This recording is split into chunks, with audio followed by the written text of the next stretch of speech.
기도하며 시작하겠습니다. 사랑의 하나님, 하늘의 문을 여십시오. 주의 것을 부으시고 저의 심령에 모든 것을 채우시는 주가 말하시고 주가 듣게 하시고 안약을 바르셔서 흰옷을 입히소서. 예수님의 이름으로 기도합니다. 아멘. 잠언 14장 1절 말씀을 제가 읽어보도록 하겠습니다. 지혜로운 여인은 자기 집을 세우되 미련한 여인은 자기 손으로 그것을 허느니라. 아멘. 오늘 어머니의 사명이라는 제목으로 이야기를 나누려고 합니다. 강의를 시작하기 전에 진리에 대해서 나눔을 가져보면 좋겠습니다. 진리란 무엇입니까? 진리는 이론이나 학설이나 주장을 초월하는 것이에요. 진리는 무엇에 가깝냐면요. 사실, 진짜에 가깝습니다. 그런데 우리는 진리를 추상적인 개념으로 더 많이 생각해요.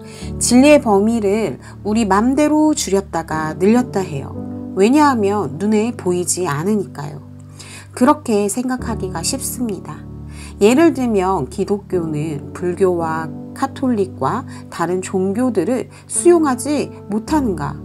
그것이 무슨 예수 그리스도의 사랑이냐고 종교다원주의를 추구하는 사람들이 비난합니다.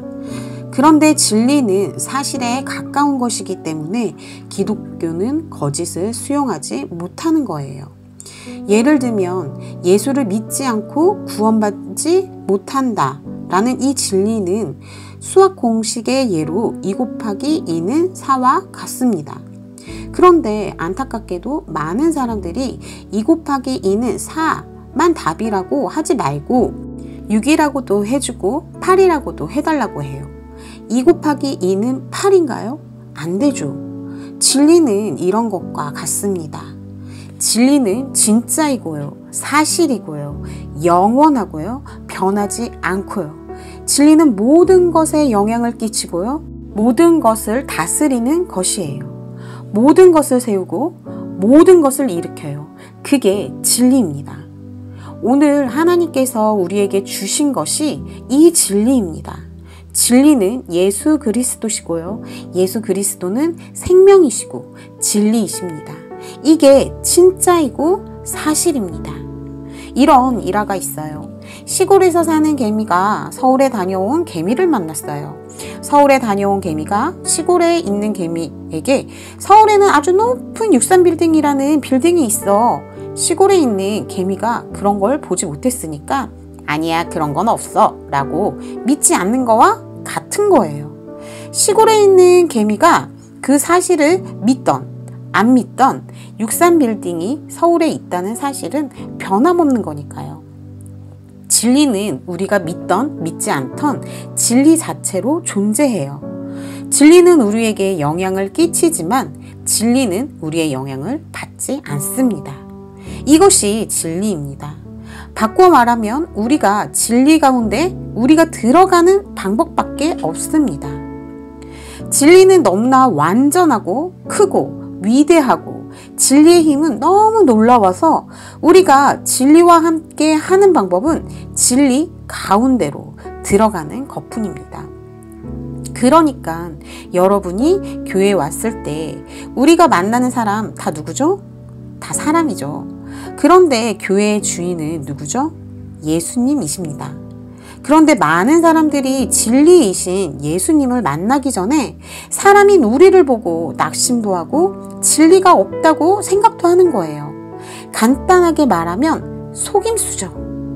사단의 속임입니다. 그러니까 우리가 무엇을 가지고 있어야 하냐면 진리를 가지고 있어야 해요. 여러분이 진리를 믿지 않아도 진리는 변함이 없어요. 여러분이 진리를 믿지 않는 것과 여러분이 진리로 들어가지 않는 것은 진리에 아무런 영향을 미치지 않아요. 2 곱하기 2는 4.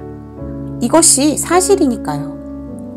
예수님이 우리를 위해 돌아가셔서 우리의 죄를 다 사해 주신 것을, 하나님이 우리를 너무 사랑하신다는 사실을 안 믿어도 그 사실은 변함이 없습니다. 그것이 진리입니다. 오늘 어머니 강의에 하기 앞서서 진리가 무엇인지 생각해보는 시간을 갖고 싶어서 진리에 대해 이야기했습니다. 그렇다면 진리의 힘이 얼마나 크고 놀라운지, 이 진리가 무엇으로 되어 있는지, 그리고 진리가 우리를 어떻게 이끄시는지 오늘 여러분과 나누고 싶습니다. 잠언 14장 1절 말씀 다시 읽겠습니다. 지혜로운 여인은 자기 집을 세우되 미련한 여인은 자기 손으로 그것을 허느니라. 아멘. 이 지혜로운 여인의 중심에는 무엇이 있을까요? 이 지혜로운 여인이 집을 세울 때 그 중심 가운데 무엇이 있어서 집을 세우고 중심 가운데 무엇이 있을 때 그 집을 허물게 될까요? 아주 중요한 내용입니다. 여러분들은 어머니시고 하나님께서 어머님을 놀라운 역할로 부르셨어요. 태초에 하나님이 여자와 남자를 지으셨는데 처음에 여자와 총각으로 지으신 것이 아니고 부부로 지으셨어요. 아담과 하와. 그런데 아담이 미련해 보이지 않아요? 아내의 말을 듣고 죄를 저질렀잖아요. 그런데 하나님은 아담을 어떻게 지으셨냐면요. 아담은 놀라운 사람이에요. 하나님이 이 세상을 다 지으시고요. 아담에게 다스리라, 이름을 지어라 하고 하셨어요. 이름을 짓는다는 것은 그 생태와 그 삶을 온전히 파악해서 합당한 이름을 지어주는 것인데 이 역할을 아담에게 시키신 거예요. 그 많은 풀과 동물과 식물, 새를 하나님이 이름을 지으신 게 아니라 아담에게 지으라고 하시고 다스리라고 하셨어요. 그러니까 그 아담은 능력자인 거예요. 그런 능력자가 죄가 없는 그 에덴 동산에서 무엇 때문에 죄를 저질렀을까요? 하와가 아담에게 선악과 죄를 권했어요. 그러면 하나님은 여자를 어떤 목적으로 지으셨습니까? 남자는 다스리고 이름을 짓고 총괄하게 하고 나누고 번성하게 하고 이끌고 하는 것이 남자의 역할이고요. 여자는 무언가를 지키는 역할로 세우셨어요. 누구를 지켜요? 남편을, 아이들을, 그 공간을, 그 에덴 동산을요. 뭐로부터 지키는 것입니까? 사단으로부터 지키는 역할이 여자예요. 하와는 죄의 통로를 여는 역할을 했지만 성경 뒷부분을 보면요. 여자를 사용하셔서 모든 어두운 영역들의 문을 닫는 역할로 여자를 사용하셨어요. 예를 들면 사라는 아브라함의 불신을 참아냈습니다. 아브라함이 하나님에게 약속을 받았는데요. 아브라함이 이 약속에 맞는 믿음을 갖지 못하고 죄를 지었어요. 어떤 죄를 저질렀냐면 자기 목숨을 살리기 위해 부인을 동생이라고 속이고 다른 남자에게 보냈어요. 그런 사람이 어디 있어요? 그렇게 연약했어요. 또 궁핍할 때 하나님이 가지 말라는 땅 이집트로 갔어요. 그런데 사라는 이런 남편에게 복종했어요. 신뢰했고 남편을 참아냈어요. 그러니까 하나님께서 그 사라를 통하여 믿음의 계보를 이으셨어요. 또 나오미의 며느리인 룻이 있어요. 룻은 자기 유익을 구하지 않았어요. 룻은 아들도 죽고 남편도 죽었어요. 그리고 시어머니는 아무것도 가진 것이 없었어요. 며느리에게 너의 삶을 살라고 떠나라고 했는데 룻은 자기 삶을 거절했어요. 나는 어머니의 삶을 위해 살겠어요. 자기 유익을 구하지 않고 어머니의 유익과 하나님의 뜻을 따라 산 룻을 하나님께서 사용하셔서 나오미의 집안을 일으키시고 예수님의 집안의 계보로 사용하셨어요. 또 에스더는요. 에스더는 온 민족이 다 죽음을 당할 위험에 처해 있을 때 죽으면 죽으리라 자기 목숨을 내어놓고 그 자아를 깨트렸을 때 하나님이 에스더 한 명을 통해서 모든 악한 세력의 문을 닫고 그 민족을 살리셨어요. 라합은 창기였는데 여호수아의 정탐꾼을 위하여 목숨을 걸고 집에 붉은 줄을 내렸어요. 구별했어요.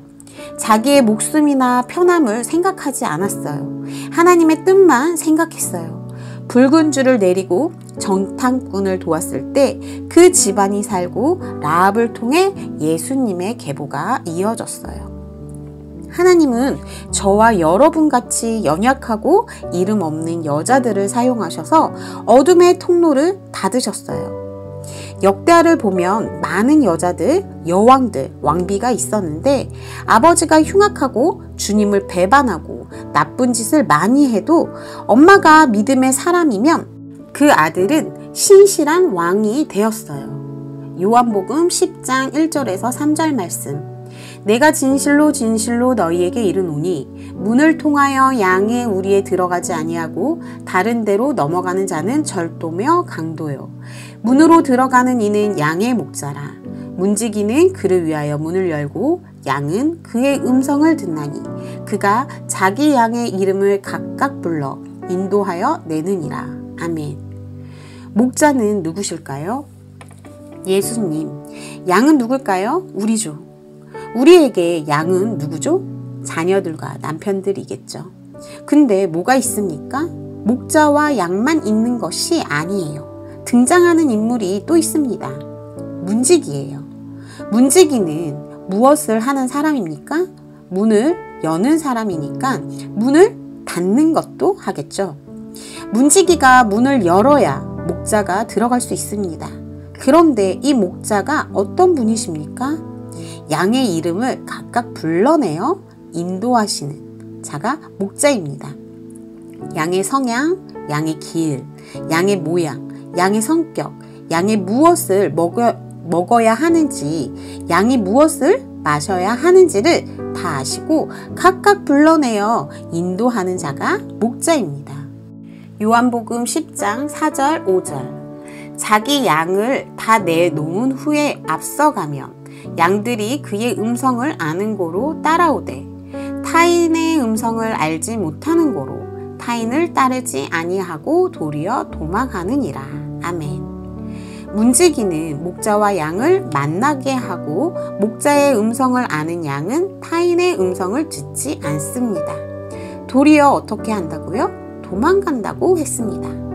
어머니의 역할은 세우는 자, 허는 자, 문을 닫는 자, 문을 여는 자입니다. 이게 바로 하나님이 여러분에게 주신 어머니의 사명입니다. 여러분이 가정 가운데 어둠의 문을 열 수 있습니다. 여러분이 가정 가운데 어둠의 문을 닫을 수 있습니다. 여러분이 가정 가운데 영의 문을 열고 목자이신 예수님을 여러분 가정 가운데 초대할 수 있고요. 그 목자가 주인 되실 때 여러분의 자녀가 목자의 음성을 듣고 타인이 부르면 도리어 도망가게 되고 목자를 알게 됩니다. 그런데 우리가 초대하길 원하는 목자가 누구십니까? 예수님이시죠. 예수님은 어떤 분이십니까? 이제 뒷부분을 보겠습니다. 요한복음 10장 15절 말씀. 하나님께서 나를 아시고 내가 아버지를 아는 것 같으니 나는 양을 위하여 목숨을 버리노라. 아멘. 우리가 우리 가정으로 초대하려는 목자는 보통 목자가 아니십니다. 양을 위하여 목숨을 버리신 목자입니다. 제가 아이들하고 구별되어 살기를 소망했어요. 둘째에는 첫째보다 더 구별해서 키우길 원했고 예배도 매일 드리고 말씀도 매일 먹였는데요. 말씀을 매일 먹이며 키우면서 TV도 보여주고 세상과 혼용해서 사는 때가 있었습니다. 제가 믿음의 모임에 갔어요. 제가 저의 아이들에게 세상 것들을 못하게 했어요. TV도 다 버리고 악한 것의 경계를 명확하게 해주고 이런 이야기를 나누었더니 제가 너무 과하다고 생각하셨나 봐요. 저보다 나이 많으신 권사님께서 저에게 너무 구별해서 키우면 세상에 섞여 살기가 힘들고 또 사춘기가 지나서 자기 힘이 생기면 믿음을 버린다는 거예요. 제 또래 사람이 그렇게 이야기했으면 아니야 라고 말했을 텐데 나이가 많으신 제가 존경하고 사랑하시는 권사님이 저에게 그렇게 말씀하시니 제 마음이 너무 슬펐어요. 그날 제가 집에 와서 하나님께 밤새 엎드려 울었습니다. 하나님, 제가 저희 아이들을 구별해서 하나님 한 분을 사랑하고 하나님의 전능하신 하나님, 그 모든 것을 공급하시는 하나님, 주님을 따라가는 삶으로 살아가게 하려고 구별해서 키웠는데, 그런데 제가 하는 이 일이 오히려 아이들이 하나님을 버리게 하고 사춘기가 지나서 20대가 되었을 때 주님을 떠난다는 일이라고 합니다. 저는 이제 어떻게 해야 합니까? 이제 와서 다시 아이들에게 모든 것을 허락하고 세상 것을 가리키고 세상과 연합하라고 그렇게 살라고 이야기해야 하나요? 그렇게 이야기하면서 밤에 마구 울었습니다. 무서워서요. 두려워서. 너무 끔찍해서요. 내가 한 것들이 모두 헛것이라고 생각하니까 깜깜했어요. 그런데 제가 그때 큐티를 하고 있었는데 그 다음날 아침 큐티 책을 펴니까 요한복음 10장이었어요. 하나님께서 저에게 말씀하셨어요. 타인의 음성을 알지 못하고 도리어 돌아간다. 그리고 우리 아이들의 목자가 되시는 예수님은 양을 위하여 목숨을 버리신 분이라고 하셨어요. 하나님께서 제게 이 길을 가라는 뜻이구나. 하나님의 음성을 알도록, 진리를 알도록, 진리에 민감하도록 세상의 것보다 하나님의 것을 먼저 갖게 하는 것이 참 하나님이 원하시는 것이구나 라고 눈물의 기도를 드렸어요. 그런데 권사님도 같이 큐티를 하시는 분이셨나 봐요. 새벽에 선희자매 미안해, 선희자매 하는 일이 오라, 내가 말해서 선희자매 마음이 너무 어려웠을 것 같다 고 저에게 사과 문자를 보내오셨어요. 제가 아이들을 구별하여 키우려고 했던 일들이 저에게는 너무 어려웠어요. 저는 세상을 살아보지도 않았고요. 이 사람 말을 들어보면 이 사람 말이 옳아 보이고 저 사람 말을 들으면 저 사람 말이 옳아 보이고 제 안의 중심이 두려울 뿐이었어요. 그런데 하나님께서 저에게 진리를 허락하셨을 때 진리가 얼마나 강력한지, 진리가 얼마나 온전한지, 하나님의 말씀을 따라갈 때 길을 열어주시고 보여주시고 인도하여 주셨습니다. 하나님이 궁극적으로 저희에게 주시길 원하시는 것입니다. 함께 읽겠습니다. 시편 36편 9절 말씀. 진실로 생명의 원천이 주께 있사오니 주의 빛 안에서 우리가 빛을 보리이다. 아멘. 하나님께서 우리에게 주시길 원하시는 것은 생명의 원천입니다. 생명의 원천이요. 사랑의 원천입니다. 창세기를 아이들과 암송할 때요. 아이들에게 얘들아 0이 뭐지? 라고 물어봤습니다. 21g이라는 영화를 보셨나요? 21g은 이 영화에서 영혼의 무게를 말해요. 사람이 죽기 직전과 직후의 몸무게의 변화가 여러 사람을 재어보니 21g이라는 거예요. 21g 죽고 난 다음에 빠져나갔다는 거예요. 그래서 영혼의 무게가 21g이라는 영화가 있어요. 0이 어떻게 불어넣어졌냐면 하나님이 흙으로 만드시고 생기를 코로 불어넣으셔서 생긴 것이 0이에요. 생명이에요. 그리고 하나님의 영과 구별해서 하나님이 주신 영을 생영이라고 표현하고 여러분도 저도 이 생명이 있는 거예요.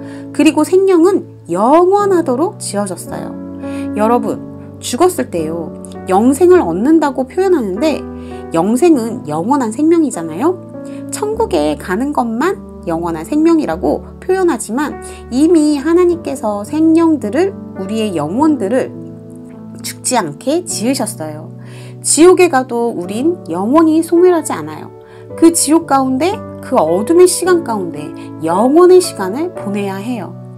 여러분과 저는 이미 영으로 지어졌고 하나님이 그렇게 만드셨어요. 영생은 죽고 나서 있는 나라가 아니에요. 하나님의 나라는 죽고 난 후에 나라를 말하는 것이 아니라 이 땅에서도 하나님의 나라에 거하는 사람이 천국에 갈 수 있어요. 그리고 하나님 나라의 영생의 도구들을 가진 사람이 하나님의 나라를 알 수 있어요. 그 하나님의 나라의 영생의 도구가 진리이고 그 진리가 성경이에요. 성경의 가르침은 정말 놀라워요. 저는 제 삶 가운데 누구의 지도를 받았습니까? 말씀의 지도를 받았습니다. 제가 이렇게 해야 할지 저렇게 해야 할지 알지 못할 때 말씀이 저를 지도하시고 저를 위경으로 바꾸시고 제가 하는 이 일이 옳다 그르다 말씀해 주셨어요. 그런데 많은 사람들이 이 사실 진리로 뜻을 정하는 것이 아니라 자기가 가진 주장, 이론, 학설, 경험 등 자기의 것으로 뜻을 결정하고 판단해요. 잠언 14장 1절 말씀에 허무는 자는 자기의 것, 자기가 가지고 있는 것, 자기의 생각과 감정으로 판단하여 말하고 행동하고 사는 사람입니다. 반대로 진리의 말씀의 빛으로 하나님의 것으로 하나님께 온전히 자복해서 그것을 따라 사는 사람이 세우는 자예요. 하나님께서 여러분에게 문을 닫고 여는 능력과 성령의 역할을 주셨어요. 보혜사 성령님의 역할이 뭐냐면 삼위일체라는 말을 들어보셨습니까? 성부, 성자, 성령. 창세기에 하나님이 지으실 때 하나님의 형상을 따라 라고 말씀하고 계세요. 태초에는 누가 계셨는가? 여기서 우리는 성령, 예수님, 하나님, 성부, 성자, 성령이에요. 성령님은 예수님이 돌아가신 다음에 우리에게 보내셨어요. 그러면 예수님은 무엇일까요? 예수님은 진리이세요. 왜냐하면 하나님의 뜻을 삶으로 온전히 살아내셨고 그것을 말씀으로 기록하셨어요. 그리고 성경은 처음부터 끝까지 중심이 예수님이시고요. 하나님의 뜻이 태초부터 예수님이 오셨을 때, 예수님이 부활하고 승천하셨을 때, 마지막 때 다시 예수님이 오실 때까지의 예수님의 이야기를 하나님의 뜻에 담아서 쓴 것이 성경이에요. 그래서 하나님의 사람들이 말하고 있었던 일들을 사실로 기록한 거예요. 위인전은 좋은 이야기만 하잖아요. 그런데 성경은 사실을 기록한 것이기 때문에 아브라함의 죄와 허물, 다윗의 죄와 허물, 모든 하나님의 사람들의 허물들이 고스란히 들어있어요. 왜냐하면 진리는 사실에 가까운 것이기 때문이에요. 1.1획도 변하지 않기 때문이지요. 풀과 꽃은 시들지만 진리는 영원하기 때문이에요. 그래서 예수님이 바로 진리세요. 예수님이 진리 말씀이세요. 성령님을 우리가 많이 구하는데 성령님만으로는 부족해요. 성령님은 예수님이 누구신지, 진리가 무엇인지, 하나님께 어떻게 나아가야 하는지, 또 하나님과 걸림돌이 되는 것이 무엇인지 가르쳐 주시는 거예요. 성령의 특징은 죄에 민감하셔서 우리를 도우세요. 성령님이 계실 때 우리 마음에 죄를 미워하게 하고 죄를 싫어하게 하는 것이 성령님이세요. 그런데 성령이 보혜사고 보혜사의 뜻은 보호하고 돕는 사람인데요. 어머니의 역할이 성령님의 역할과 비슷해요. 죄가 들어오는 것을 막고 죄에 민감하게 하고 진리를 깨닫게 하고 그게 누구의 역할이에요? 바로 어머니의 역할입니다. 우리에게 성령님이 이렇게 높은 권위와 힘을 주셨다고요. 여러분은 보통 분이 아니신 거예요. 에스더가 온 민족의 어둠을 막았잖아요. 죽음을 막았잖아요. 마리아가 하나님께 예수님을 드림으로 전 인류의 삶을 구원했잖아요. 여자의 역할, 즉 어머니의 사명은 이렇게 놀라운 거예요. 아버지가 아무리 이상해도 어머니 한 분만 바르면 아이들은 바르게 크고요. 아무리 아버지가 못나도 어머니가 똑바로 서면 그 아이들은 깨끗하고 바르게 커요. 어머니가 뭐라고요? 가정의 죄를 끊고 닫는 온전한 통로자로 하나님이 여러분과 저를 세우셨기 때문이에요. 그리고 성령님께서 어머니가 진리를 알게 도와요. 여기가 바로 신명기 6장 4절에서 9절 말씀이죠. 하나님께서 궁극적으로 어머니들을 세우는 자로 서게 하시고 성령님의 민감함으로 여러분들을 도우신다는 약속이에요. 진리의 능력을 더 말하고 싶습니다. 왜냐하면 어머니가 진리를 가질 때 그 힘이 놀랍거든요. 남성 암송에 가서 자녀에 관한 이야기를 하면 굉장히 난감해하세요. 암송에 대한 동기 부여를 해드리려고 자녀에 대한 이야기를 하면 난감해하시면서 저 여자가 왜 그 얘기를 나한테 하지? 이런 얼굴이세요.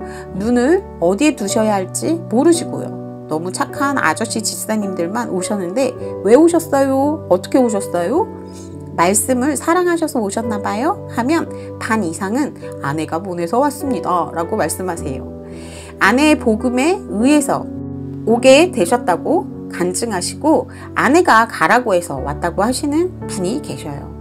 그런데 어머니가 왜 강하냐면요. 남자분들은 진짜 자기가 말씀을 사랑해야 오시지 이것을 자녀를 가리키려는 목적을 제가 아무리 그 영을 부어도 그것 때문에 오시지는 못하세요. 그런데 어머니들은 달라요. 저도 그랬고요. 저는 말씀 암송하기 너무 힘들었어요. 왜냐하면 암송할 때마다 제가 드러나고 너무나 그 말씀과 제 육신이 부딪히고 제 육신이 하나님과 만나는 거예요. 육신이 무엇인지 아세요? 하나님과 가로막힌 육신에 대해서 육신을 따르는 자는 사망이요 영을 따르는 자는 생명이요 라고 성경에서 말씀하고 계시는데 암송학교 어머니 강의를 통해 더 만나게 될 거예요. 저는 육신을 만나게 되니까 부딪혀서 너무 힘들었어요. 로마서 8장을 1년 동안 암송했는데 잘 암송이 안 되는 거예요. 길을 갈 때도 외우고 진짜 자다 일어나서도 외웠어요. 그런데 제게 어떤 일이 있었냐면요. 제 아들이 유치원 때 지금 5학년인데 매일 아침마다 암송을 했어요. 누가 보면 저 여자 정말 열심히구나 하겠지만 말씀이 정말 안 외워져서 열심히 암송했어요. 어느 날은 옷걸이가 껴진 채로 옷을 입고 암송카드를 들고 아들 유치원 버스를 기다리면서 암송하니까 사람들이 기가 막혀 있어요. 그때 만났던 사모님이 지금 오셨어요. 저를 기억하시기에 정말 정신 나갔다고 말씀은 못하시고 제가 4년이야 암송을 마음 다해 하는 저의 겉모습을 보고 마음에 감동이 있었다고 말씀하셨는데 제가 그렇게 했던 이유는 안 외워졌기 때문이에요. 하나님 앞에 말씀이 은혜여서 울고불고 하는데 말씀이 안 외워져서 선포할 때 입을 못 벌리는 거예요. 제 안에 육신이 강하고 제 생각이 너무 많고 제 뜻이 많아서였어요. 육신의 뜻이 무엇인지 아세요? 육신이 살이잖아요. 영어로는 flesh예요. F, follow, 따르다, L, long, 오랫동안, E, established, 형성된, S, self-controlled, 내 중심. 내 중심이 오랫동안 형성되어서 따라온 것, H, habit, 습관이에요. 여러분과 저에게 오랫동안 지속되어서 형성된 습관이 육신이에요. 이것이 무엇을 막냐면 진리가 내게 임하는 것을 막는 거예요. 이것이 어떻게 작용하냐면 여러분이 허무는 삶을 살게 부추겨요. 그러니까 이 육신을 깨트려야 해요.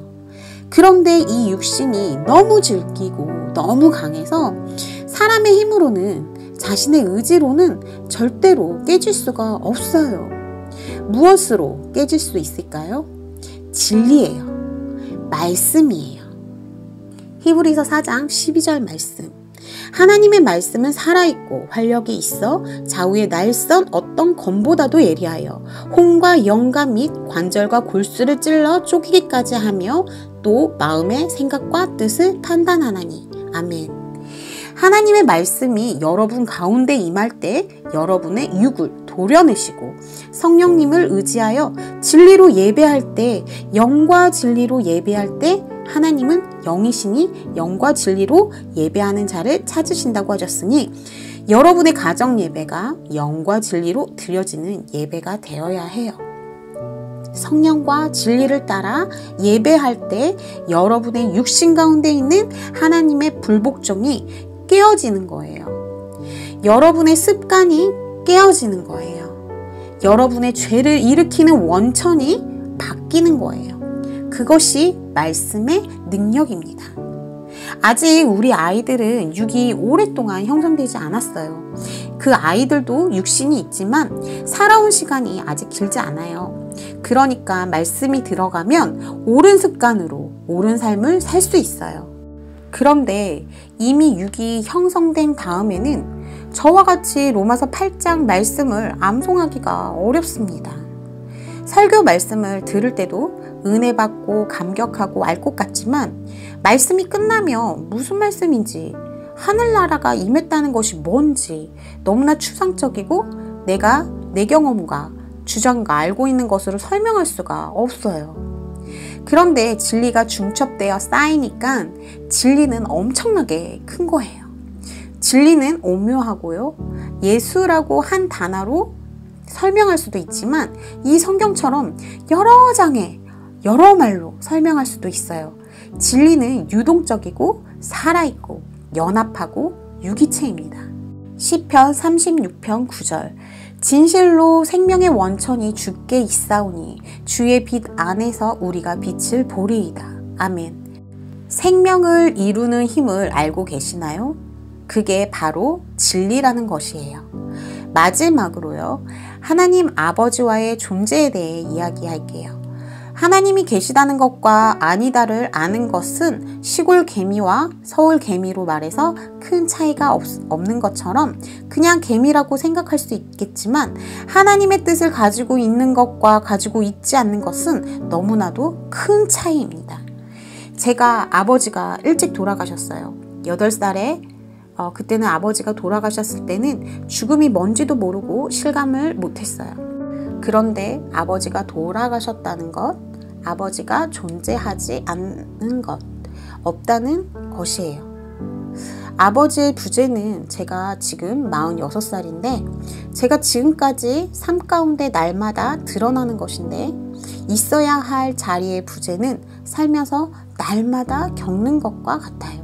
제 생일, 제 아들의 생일, 제 남편의 생일, 엄마의 생일, 아빠의 생일, 그리고 명절에 있어야 할 분이 안 계시다는 것. 그 공허감은 말도 못해요. 제가 저희 남편과 불화했거든요. 남편과 결혼할 때 남편이 날 행복하게 해주길 바라면서 결혼했어요. 잘못된 결혼의 출발이었던 거죠. 제가 남편을 행복하게 해주려고 결혼해야 맞는 건데 제가 남편하고 결혼하면 행복할 줄 알았던 거예요. 그러니까 남편과 굉장히 많은 어려움을 겪었는데요.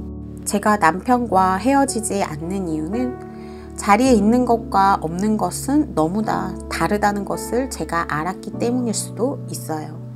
부족한 아빠라도 있는 것과 없는 것은 천지 차이예요. 그 부재를 공부하지 못했고 하나님이 없었더라면, 믿음이 없었더라면 섣부른 결정을 했을 수도 있었을 거예요. 입학식, 졸업식 너무너무 많아요.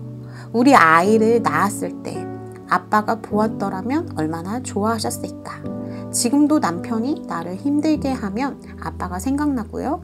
하나님보다 아빠가 더 먼저 생각이 납니다. 제가 말씀드리고 싶은 것은 심지어 육신의 아버지의 부재가 이렇게 큰데요. 하나님 아버지의 부재는 창조주 하나님을 알지 못하고 사는 사람의 삶은 얼마나 비참할까요? 요한계시록 3장 17절 말씀. 내가 말하기를 나는 부자라 부유하여 부족한 것이 없다 하나 내가 공고한 것과 가련한 것과 가난한 것과 눈먼 것과 벌거벗은 것을 알지 못하는도다. 아멘. 이 부분은 요한이 라오디게아 교회에게 전하는 편지예요. 이 교회는 외형적으로 부족함이 없는 교회였어요. 부유하고 사람들도 많은 교회였어요. 겉으로는 부족한 것이 없다고 하나 너희들의 심령은 공고하고 가련하고 가난한 것과 눈먼 것과 벌거벗은 것을 알지 못한다고 말씀하세요. 내면의 가난함과 공고함과 눈먼 것을 알지 못한다는 거예요. 하나님을 온전히 알지 못하고 진리를 알지 못하는 자들의 삶이 이것이에요. 공고하고 가련하고 가난하고 눈멀고 벌거벗은 것을 알지 못한다. 아버지를 알지 못하는 삶입니다. 복음은 너무나 신기한 게 제가 어떻게 예수님을 믿었는지 정말 신기할 뿐이에요. 제가 전도를 하려고 하면 마음 가운데 이런 마음이 들어요. 잘 안 믿을 것 같은, 못 믿을 것 같은, 남들이 보기에 진리가 미련한 것으로, 쓸데없는 것으로, 허망한 것으로 들린다는 거예요. 그런데 우리에게 진리가 진리로 받아들여진다는 것은 100% 하나님의 은혜예요. 여러분은 하나님께서 어머니로 세우셨고 놀라운 능력을 주셨어요. 저희를 문지기로 세우셨고 망대로 세우셨고 요새로 세우셨고 성곽을 만들 수 있는 자로 세우셨어요. 그리고 하나님의 말씀이 여러분 가운데 가장 높은 기준이 될 때 하나님이 여러분을 세우는 자로 망대의 성곽에 하나님이 성이 되어준다고 하시고 모든 어둠을 통로를 닫는 자로 새로운 패러다임을 여는 자로 그리고 안약을 사서 눈에 바르고 듣는 귀가 열리고 하나님의 것을 취하고 하나님의 것으로 가정과 자녀를 이끄는 놀라운 어머니들로 여러분들을 세우실 것입니다.